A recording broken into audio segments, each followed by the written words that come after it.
மத்திய அரசு கொடுத்துதான் ஆகணும், அது வேற. நானும் சொல்ல, மாநில அரசு உங்க கடமையே இல்லையா?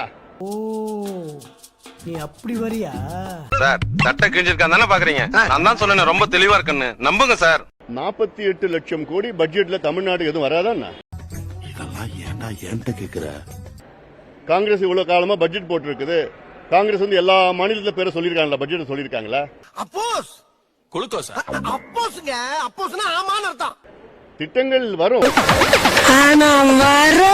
இன்னும் சொல்ல போனா தமிழ்நாட்டுக்கு கடந்த ஆண்டை விட இந்த ஆண்டு கூடுதல் பட்ஜெட்ல கூடுதல் திட்டங்கள், கூடுதல் நிதி ஒதுக்கீடு கொடுத்திருக்கிறாங்க. ஏண்டா எங்களை இன்னமுமாடா நம்பிக்கிட்டு இருக்க?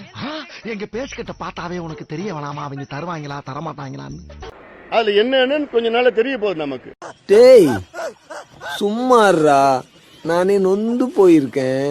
இப்போ ஒரு உதாரணம் நான் சொல்ல, ரயில்வே துறையில தமிழ்நாட்டில் 6500 கோடி ரூபாய் தமிழ்நாட்டுக்கு மட்டும் கொடுத்திருக்கிறாங்க.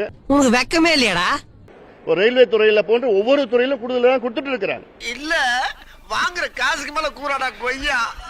போடா கொய்யால காசாடா முக்கியம், கூவல் தான்டா முக்கியம். இன்னொன்னு நான் கேட்கிறேன், கடந்த ஆண்டு கூட வெள்ளம் வந்த நேரத்தில் நான் சொன்னேன், மத்திய அரசு கொடுக்கணும், அதுல தப்புல கொடுத்துதான் ஆகணும்னு நான் சொல்லியிருக்கிறேன்.